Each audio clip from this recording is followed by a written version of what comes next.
Hi everyone, it's Alice and welcome to this reading vlog.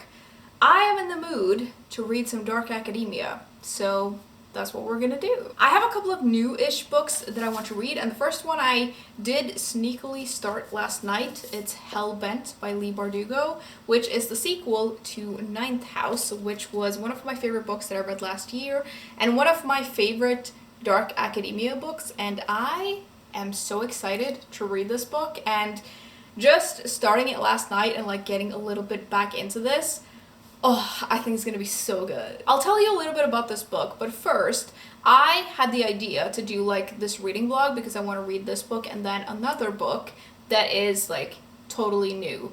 And I ordered that book along with another book, and I didn't think it would get here for like at least another week, and then it arrived on Friday. And so I got a package, and I was a very bad vlogger because I just opened the package and threw away the cardboard. I should have opened it on camera, but the book contained these two books. This is the other one that I'm going to read for this vlog, and this is a beautiful hardcover edition of the first book in, this series. This is Ninth House.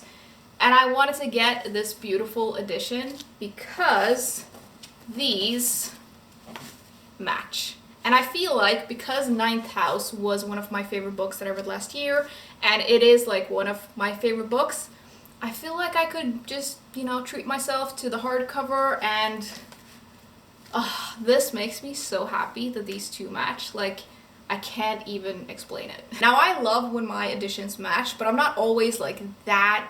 Like, it's not that big of a deal to me. I used to be much more like I had to have everything match, but I just really wanted to get this in hardcover because the edition that I had of this book and still have, like the paperback edition, is like a really weird paperback, and I'll actually go get it so that I can show you because it is very small, and compared to this, it's gonna look ridiculous. Like, look at this compared to this. Like, it's so small, and I don't know why. And the funny thing about Ninth House is that it is like a slightly chunky book, and so the font in here is really tiny, and yeah, this served me well because I got to read it, but since I loved it so much, I got this beautiful hardcover edition, and it has beautiful end papers, which Hellbent also has, and it has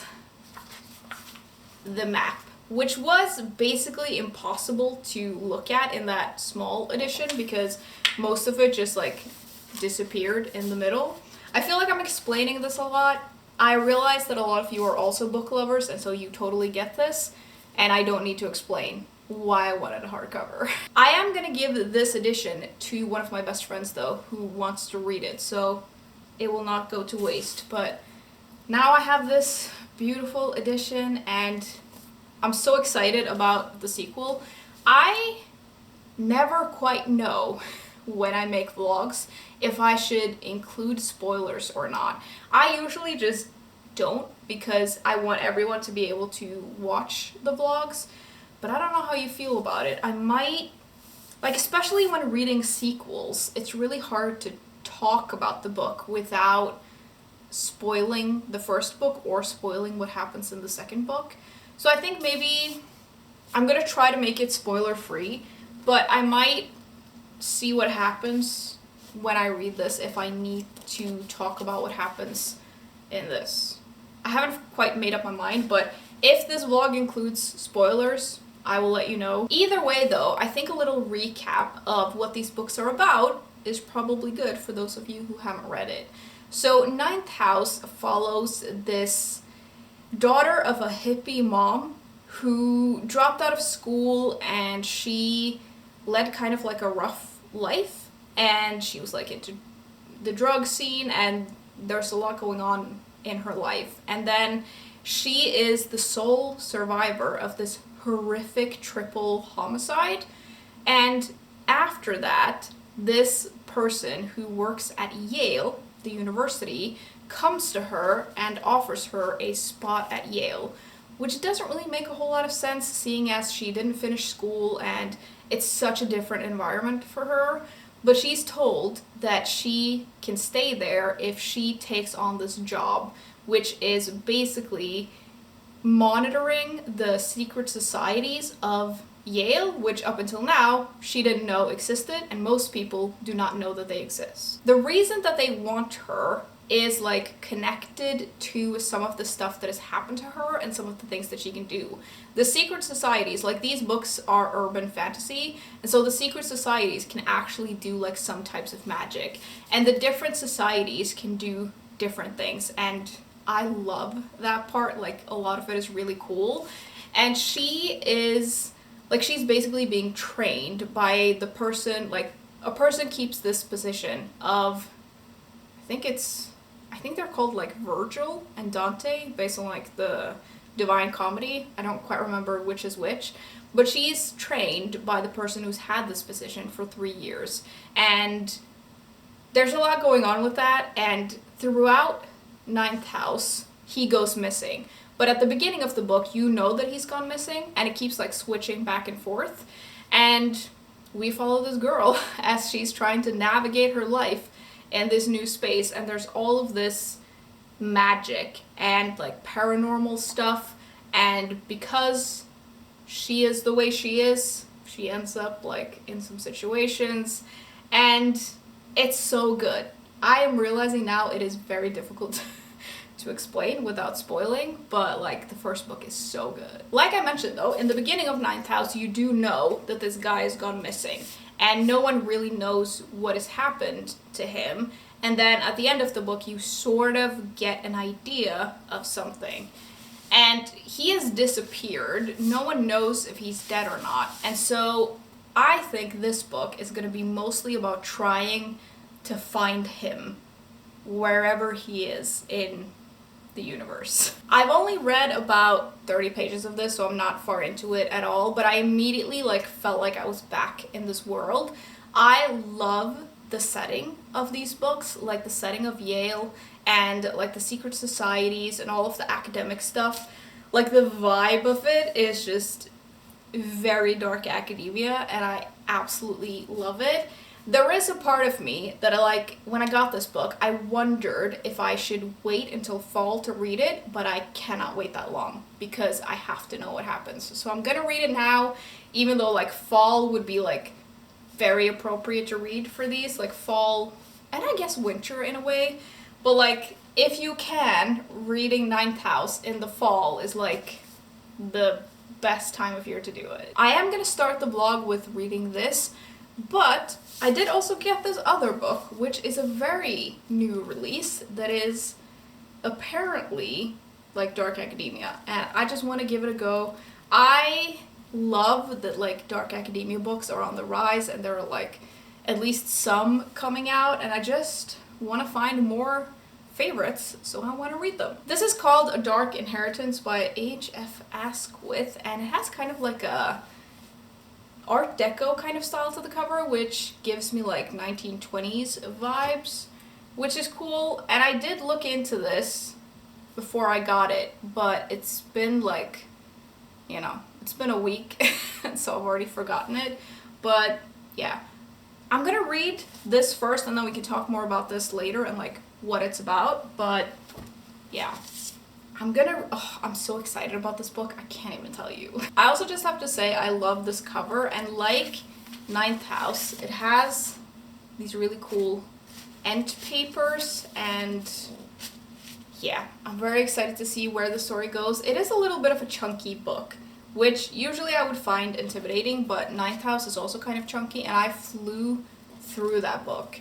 These are like slightly slower in a way, like there's a lot that happens in Ninth House, but it does take a while to get going. And I know that Ninth House like loses some people in the beginning because there was so much information and not a lot happens in the beginning. It just sort of sets up the world and the story. But yeah, I don't mind that things are a little bit slow. I would rather have more explanation and more of this world than not. A funny thing about this other book though is that it does say at the back here that this is perfect for fans of Neil Gaiman and Leigh Bardugo. So hopefully these books will go well together. But yeah, I'm gonna keep going with this book and we'll see what I can tell you about it once I've read a little bit more. And yeah, I just love this genre of books. Like, it's just so good and I'm just very excited to do some reading. Alright, a little bit of an update for you. I'm now on page 122, so I have read like maybe a fourth or maybe a third if we're being very generous. And so far, I am enjoying it. I really like being back in this world. There's something about the feel of it that just does a lot for me. I do think in order to discuss this book, I am gonna have to do some sort of spoilery section when I've finished it. But I'm gonna put it all together in some sort of section when I'm done with the book so that it's easier to skip and there's not just spoilers everywhere. But if you've read the first book, you can you'll know where the story is going, and that's where the story is going, and they're trying to get something from a place that's very difficult to get to. Basically, they're trying to get into hell, which is interesting. And I don't know if I mentioned this, but in this world there are things that are called grays, which are basically ghosts, and that's a huge part of the first book, and our main character can see them where most people can't. And she can also do some other stuff that she discovers in the first book, and they're trying to get into this other dimension place, and there are like demons and like scary ghosts, and there's a lot going on, and it feels very high stakes, which I kind of like, because that's one of the things that I liked about the first book, is that you never really knew if anyone was safe, and people get like really harshly injured and it has a lot of consequences, which I kind of like, because I like when those things are dark, because it should be. It doesn't make sense to me to have like magic where they do a lot of really crazy stuff and it doesn't have consequences. So one of the things that I really like about the series is that it feels very high stakes, and the stakes make sense when you see what they're doing. Nothing is ever free, and I really like that about this world, and I like that that's a huge part of like the magic system. And I do just really like the magic system, like all of the secret society stuff. I will say I had sort of forgotten a little bit about the different secret societies and what they do, so I did look that back up, and I think this book doesn't have like a summary of them, which I think the first book did. Looking in here, it doesn't. I don't know why I looked for it again when I had already looked for it and I couldn't find it, but I just had to double check. This one only has the map, but I wish that it had like just a page where it said like the different secret societies and what they do, because they do different kinds of magic. And maybe it's just me who forgets things, but there are like 8 secret societies in here. 8 or 9? I think 8. And they all have different like tombs and or like places they do the magic, and they do all kinds of different magic, and I just don't remember all of it, so I have to keep like looking it up. A thing I would say about this book though, compared to Ninth House, is that it gets going faster, which makes sense, because in Ninth House, and I know that this is the part that loses a lot of people with that book, is that it takes quite some time to get going. It takes time to like build the world, and I loved that it spent that time doing it, but it does mean that especially the beginning of the story is quite slow. But this one just goes straight in, and we're just back at it and trying to do stuff, which I really like. And it also does the same thing that the first book did, which was jump around in the timeline. This one also does that, so you get hints as to what is happening, and then you go back and you try to like find out how to get there or how they got there. And I really like when a story is structured like that, because I think it adds like a little bit more of an interesting and intriguing element to it. Other than that, I don't know if there's that much more to say about this. I'm really enjoying it. It's giving me the same feeling as the first book, and I really like following this main character. I think she's an interesting person to like see the perspective of, and I really like that. And it's giving me the same feeling that I got when I read Ninth House, which I really, really like. So yeah, I honestly, my biggest problem right now is that I don't have time to read. Like, I don't know where my free time has gone, but it is nowhere to be found, and all I really want to do is stay home and read, and sometimes life gets in the way. But hopefully, you know, some free time will come and I can use it for not cleaning and doing a bunch of other stuff that you need to do. I wish I could just read all day, every day, but that is not my life, unfortunately. To be fair though, I could be reading right now instead of talking to you, so maybe I'll go do that. So this is gonna be the quickest update. I just filmed another video, which is why we're in this setup, and I just thought I'd take the chance to update you for the vlog as well. I'm making some good progress on this. I have about a third left maybe, and it's getting really good. I'm not gonna say too much. I'm gonna save it for when I've finished the book and we can have a discussion, but very enjoyable. Love the vibe. It's getting quite exciting, and I'm very intrigued as to see what's gonna happen in this final bit. There are a couple of like loose threads that I'm not sure how it's all gonna tie together and if it's relevant or not. I hope so, but yeah, I'm gonna go read. I keep like, whenever I do updates, I end up talking and talking and talking, and I could just spend that time reading, so that's what I'm gonna do now, and hopefully I will finish this book very soon. I think once I start this final part, I'm just gonna have to like get through all of it because I can't put it down. So, it's been over a week and I have done 0 updates, and this vlog is going to be like a week late. I was going to put it up last weekend, like that was my plan, and it's now a week later. And so, I mean, I make my own schedule for these videos, so like, it doesn't really matter, but I'm a little behind schedule because I got a stomach bug, which was a wild ride. So I've basically just been dealing with that, and in the process of it, I did manage to do some reading, but I looked like a cave troll, so I didn't do any updates. But I did manage to do quite a lot of reading, and I want to finish this vlog today, and I think I'm going to be able to. I just need to get it up and out, and you know, I did make some progress. I think we're gonna be able to do it today. I managed to finish Hellbent, and so I want to talk about this, and then I have started the next book, which we will also talk about. Now, my overall thoughts on this is that I really liked it. I think it's a really good sequel to Ninth House. I love the vibes, I love the setting, and like the dark feel of it.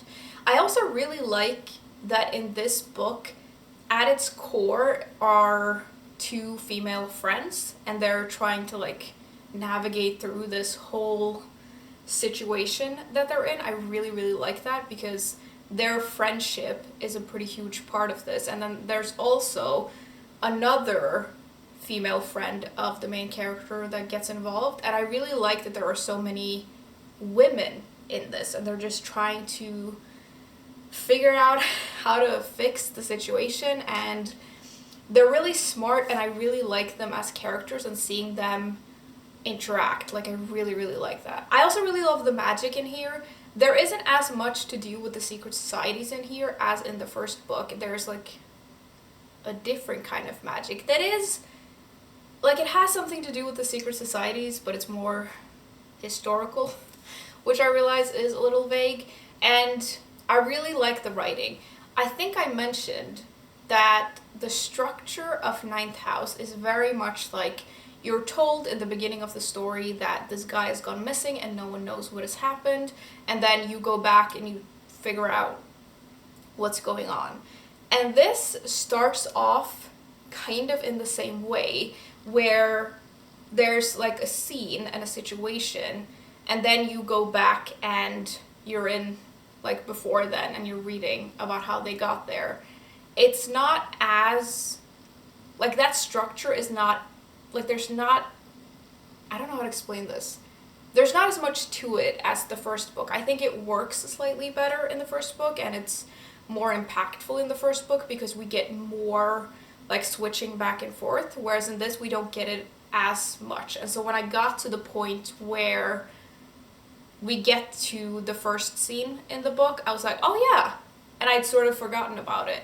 So I don't think it works as well. It's sort of trying to, but this feels like the story in here feels very linear compared to the story in Ninth House, which feels more like it's jumping back and forth. Now, like I mentioned, I am going to do a little bit of a spoilery section, and I'm gonna do that now. And I'll put in video chapters so that you can skip it, and I'll put like a frame around this, I think, so you can see that there's spoilers or something on the screen so you can see it. And you can skip ahead if you don't want any spoilers. There will be spoilers for Ninth House and for this one. So if you don't want to know anything, skip ahead. But if you do, you can stick around. So for those of you who have read Ninth House, you know that Ninth House ends with we find out what has happened to Darlington, which is the guy who's gone missing, which is like the guy who's training Alex, our main character, for this role. And we learn that he has been eaten by a hell beast. And basically what Alex thinks is that he has survived and that he is in hell, and she wants to get him back. At the end of the last book and at the beginning of this, there are several people who are like, he's dead, like he's gone, let it go, but she can't let it go. And she gets, like she oversees this ritual in one of the secret societies, and it appears like, first of all, that ritual is so crazy because they use a dead guy to get messages from hell or something, and it's really, really creepy. Like, so much of the magic in here and the things that the secret societies do, it's disgusting. But I kind of like that, and I kind of like that it's so horrible because, again, like I mentioned, there's always a price to pay for these things. And I think it's kind of interesting that it's so disgusting because it kind of makes sense. But they use a dead guy to get messages from beyond, and Darlington, who is in hell, or his soul is in hell, he tries to contact Alex, and he gets this guy to write her name, basically. And so she's like, okay, he is somewhere, and we need to go get him. She gets help from Dawes, who is also a part of, like, keeping the secret societies in check, and that's, like, the main female friendship that's in here. It's between them. And Dawes also loves Darlington and wants him back, and so they try to find a way to get into hell, which is really difficult. And the thing is, they find Darlington at his house, at like his mansion in the woods somewhere, and he is stuck in a circle there in his room. It's like a magical circle that is supposed to contain him, and he's turned into a demon. So he is like butt naked, he is glowing, and he has horns. And so it's really weird, and I don't know if I fully understood it, but he's Darlington, but he's also a demon.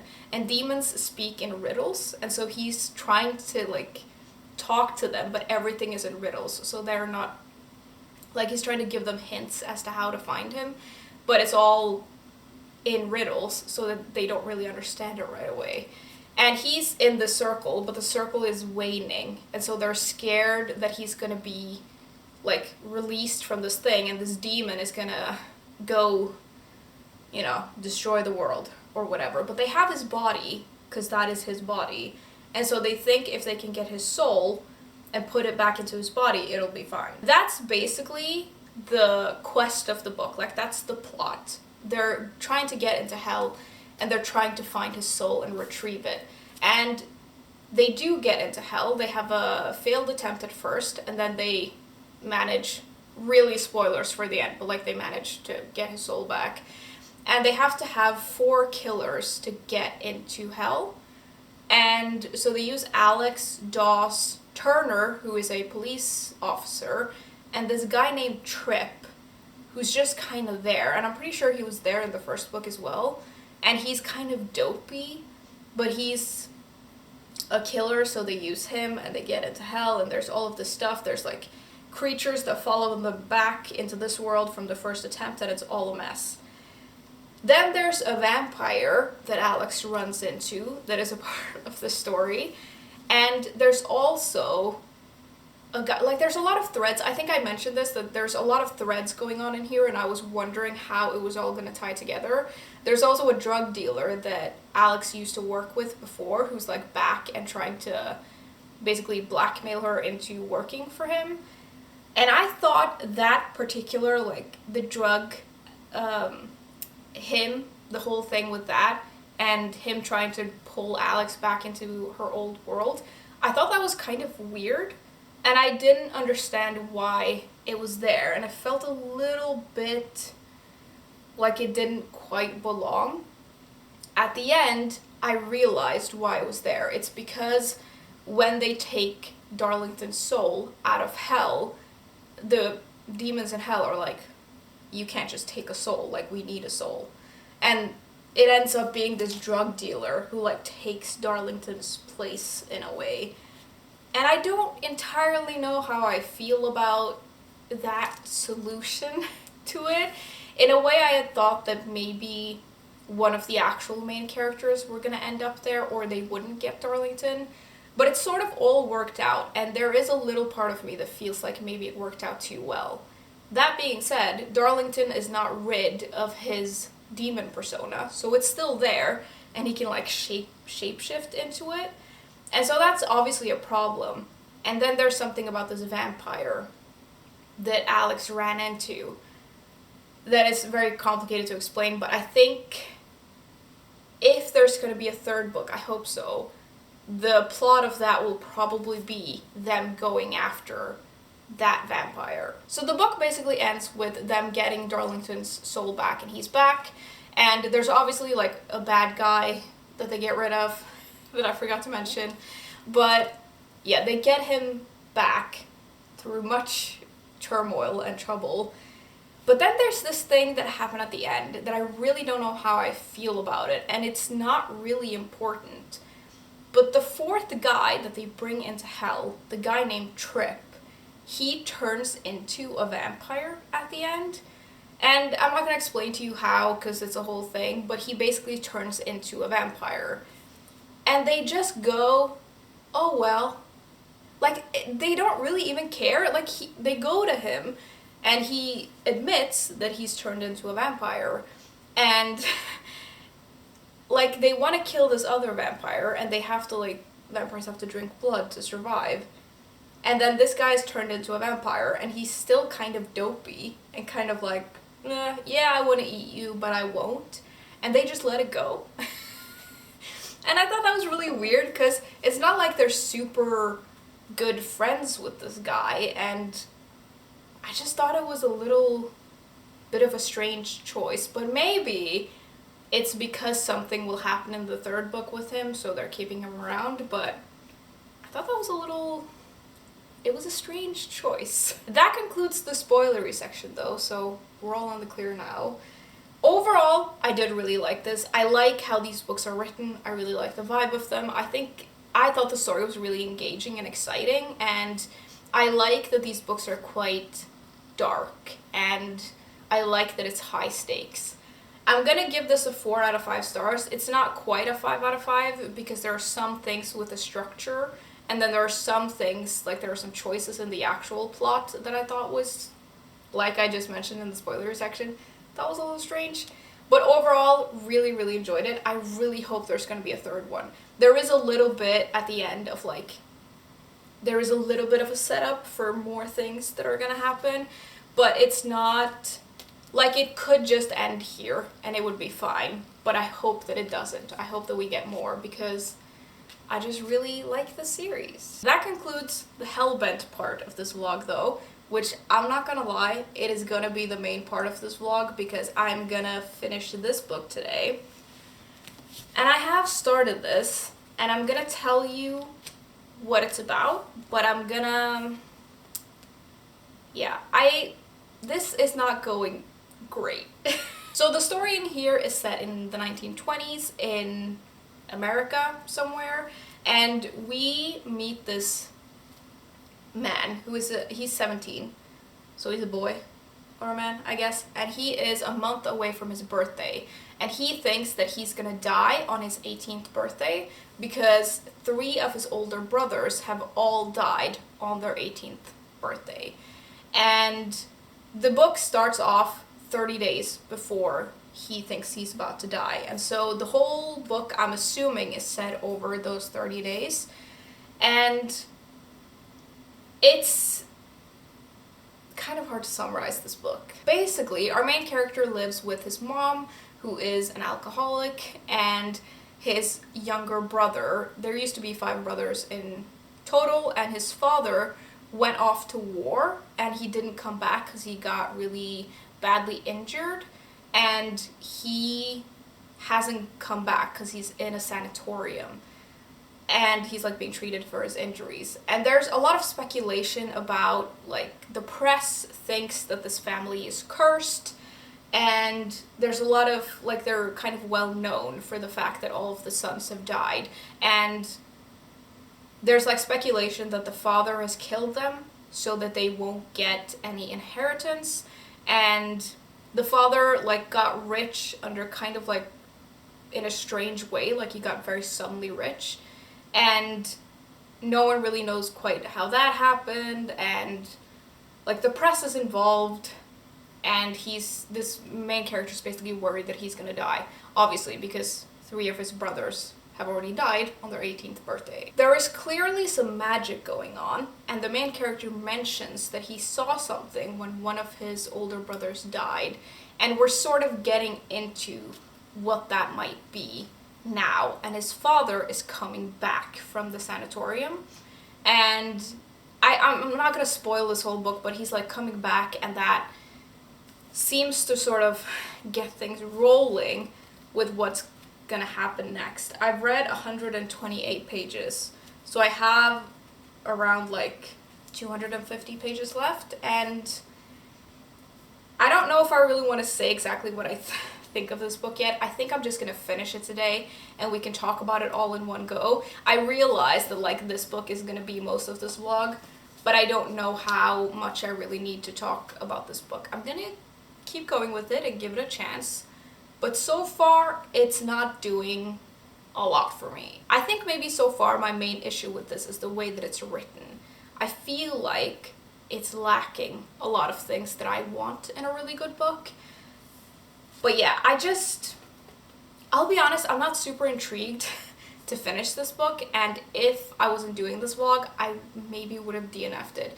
But I'm gonna keep going just to see, because I want to see if it gets better. It very rarely does, but like I want to see what the deal is, because it is a little bit intriguing what's going on, but I doubt that the writing is going to get that much better, so we'll see. But I'm basically gonna go finish this now and just like go through the rest of it. It is quite a quick read, and the font is relatively big, and it's a very easy read, so it won't take me too long to finish. And I think I'm just gonna do it, and I'll come back and talk about it, and you know, we'll see how it goes. This book is gonna be like 20% of this vlog, if that. It's gonna be a very small part of this vlog, so sorry about that, but yeah. Finish this. I don't feel like it got that much better. I got answers to some of my questions, which is good, and the thing is, I don't think this is necessarily a bad book. I don't think it's for me, and I do think that there are some things that could definitely be improved upon, because there are a lot of things that I feel like is just missing from this, and it's a real shame that it's not there. A lot of it, I think, is due to the writing. This isn't my kind of writing, I will say. I think that it's a very plot-driven book, but I don't think the writing carries it that well. I don't think the plot is bad. I think it's interesting, and we do go on a little bit of an adventure into this magical world, and there's like a society, and that's kind of cool and there's a lot of potential to it, but I don't think the characters are done particularly well. Like, I felt no connection to the main character. I don't really know who he is, and I think that it's just not done super well. I do think some of the side characters are done fairly well, but when you don't have a main character that you feel is real, for me at least, it's kind of hard to connect to the story. It's always hard to pinpoint why a character doesn't feel like that well done, but at least for me, I don't think the main character is particularly well-rounded. He feels pretty flat to me. And then there's like this thing that is completely lacking from this book, which is the feel of the time that we're in. So this is set in the 1920s, and based on the cover, you can kind of see that. But there is next to nothing that actually places us in this time. Obviously, there are no cell phones, and there are some things that are mentioned, like prohibition and a little bit like that, but you don't get a good feel of the time at all, or really the setting. And I think that I feel like it's not that hard to do that, and I think there should have been more of it in here. Like, if I didn't know that this was set in the 1920s, and if you had removed like the three things that are sort of offhandedly mentioned about the time, I would have never been able to place it in this time. This could have been placed in the 70s for all I know. Like, there's very little of that historical setting, and I think for me, I mean, if you don't put it in the book, just set it in present day, or don't mention the day or whatever. The historical context means next to nothing. Like, it doesn't matter at all, and it's basically not there at all. Now, I do think, and the reason I'm saying it's not necessarily a bad book, it just wasn't for me, is that for me those things are super important. Like, setting, characters, and plot, all of that needs to be there. And if anything, I can have less plot and more of that, and that's more important to me.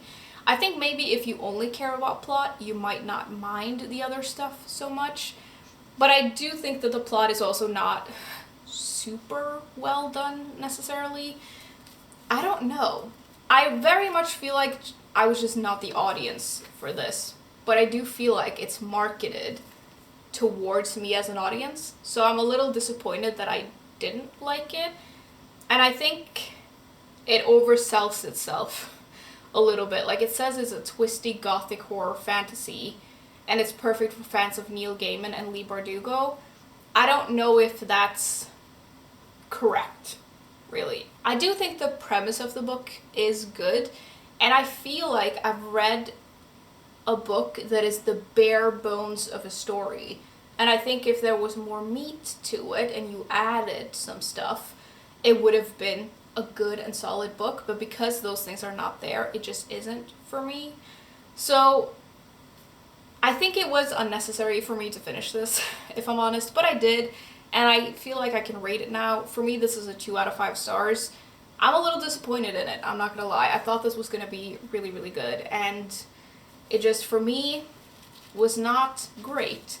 This is also, like, not really dark academia. I don't know if I would really call it that, because there are just some elements that make it dark academia, but those elements aren't done that well, and it feels very surface level. And so if you're looking for dark academia, I wouldn't recommend this, because it doesn't feel like it's in that, like, it doesn't have that vibe. I do still think this cover is excellent though. I really, really like it, and I'm sad that what was in it didn't really match the outside, but it's a very pretty book, and yeah, I've read it now, and now I know, and it's not the best end to this vlog, but I did really enjoy Hellbent, and this basically ended up being a Hellbent reading vlog, so sorry about that, but I don't feel like I need to talk that much more about this book, because there isn't that much to talk about, really. That does mean that we have reached the end of this vlog, though. This took me forever to make, but I really hope you enjoyed it.